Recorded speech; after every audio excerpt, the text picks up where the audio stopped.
Good morning everyone. अभी उठ गया हूँ मैं, नींद खुल गई है। आज थोड़ा देर हो गया था, लेट हो गया था उठने के लिए। आवाज़ भी ख़राब हो रही है क्योंकि थोड़ा यहाँ पे ठंडा ज़्यादा है एज़ कम्पेयर टू दिल्ली। गर्मियों के टाइम पे भी ठंडा होता है उत्तराखंड में यार। अब मैं सबसे पहले यार साफ सफाई करूँगा, उसके बाद कुछ करूँगा क्योंकि कोई है नहीं घर पे, तो सब कुछ मेरे को ही करना पड़ेगा। खाना वाना सब कुछ, झाड़ू पोछा सब कुछ करना पड़ता है। तो पहले मैं साफ सफाई करूँगा, उसके बाद स्टार्ट करता हूँ अपना पढ़ना।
तो साफ सफाई करते करते और गाय का दूध निकालते हुए उसे खाना वाना चारा वारा डाला, और सारा टाइम ज़्यादा हो गया क्योंकि अकेला करना पड़ रहा है सब कुछ। तो अभी होने वाले हैं 8 बजने वाली हैं, तो स्टार्ट करता हूँ अपना मॉक टेस्ट पहले, उसके बाद आगे देखता रहूँगा।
नंबर बने हैं 112 ही बने हैं, बट कोई नहीं, हर रोज़ कंसिस्टेंट रहूँगा और हर रोज़ देता रहूँगा तो शायद क्या पता बढ़ जाए जल्दी जल्दी, क्योंकि एक तो बहुत महीनों से प्रैक्टिस छूट गई है, 5-6 महीने से। तो अभी मेरा टेस्ट हो गया कंप्लीट, जिसमें मैंने आपको दिखाए थे मार्क्स। और टेस्ट को कंप्लीट करने के बाद इसे एनालाइज़ करना बहुत ज़रूरी है, इसलिए मैं आधा घंटे तक इसको एनालाइज़ करता हूँ। मैथ्स में मोस्टली दिक्कत मेरी मैथ्स में है, और इंग्लिश में मैं सही ले आता हूँ थोड़े बहुत, और जीएस तो तुम्हें पता है किसी का अच्छा होता ही नहीं है। So I will analyse my mock test, after that I will do the next.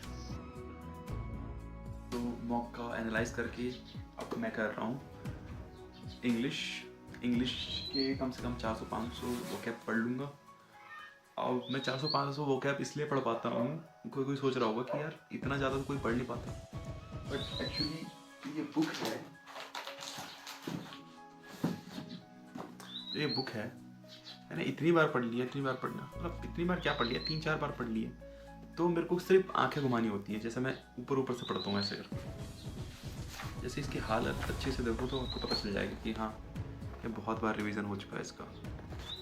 Camera में ठीक से आएगा नहीं वैसे, बट इसका इतने बार रिवीजन हो चुका है कि मैं चाहूँ तो एक घंटे के अंदर कम से कम 1000 ही पढ़ सकता हूँ, 1000 से ऊपर ही पढ़ सकता हूँ मतलब, क्योंकि इतनी प्रैक्टिस हो गई है इसकी।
कंप्लीट करके अब मैं करूँ कुछ नाश्ता आज मैंने बनाया नहीं है वैसे भी। सो मेरे पास है कुछ बिस्किट्स और ये दूध के साथ, दूध और बिस्किट में हमारा नाश्ता हो जाएगा। उसके बाद दोपहर में बनाऊँगा कुछ नॉर्मल था। सो इंग्लिश के 500 वोकैब करके अब मैंने थोड़ा अपने लिए करा है दूध गर्म, क्योंकि आज मैंने नाश्ता बनाया नहीं है। और ये कुछ बिस्किट्स हैं जो एज अ नाश्ता में खाऊंगा, और दोपहर में कुछ अच्छा बनाऊंगा अपने लिए लंच वंच। सो अगर मैं जब इंग्लिश कॉम्प्रिहेंशन के लिए मैं 2 जगह से पढ़ता हूँ। एक तो हो गया इंग्लिश माध्यम, ये बहुत रिलेवेंट आर्टिकल्स देता है, और एक हो गया चहल एकेडमी। ये बेसिकली ये यूपीएससी वालों के लिए जो आर्टिकल्स होते हैं वो हैं, बट ये समझने के लिए मैं ऐसे ही पढ़ता हूँ बस नॉर्मली, क्योंकि कहीं ना कहीं ये बहुत इम्प्रूव करता है तुम्हारी कम्प्रीहेंशन को और तुम्हारे जो ओवरऑल और चीज़ें भी।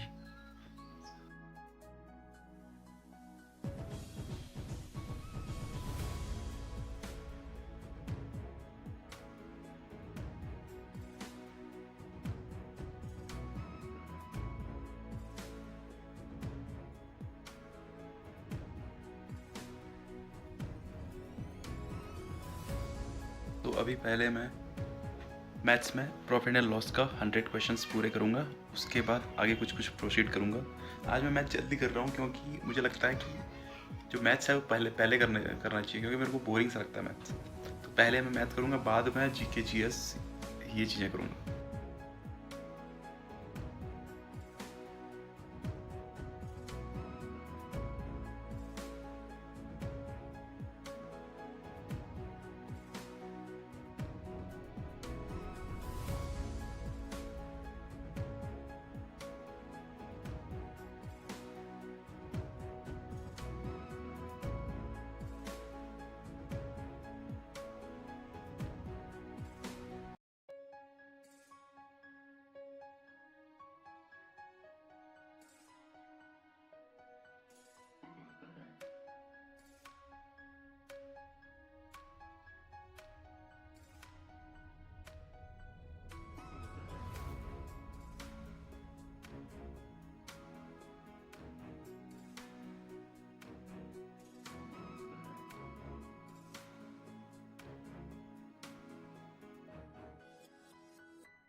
तो अब मैंने खाना खा के और नहा धो करके रेडी हो गया हूँ मैं।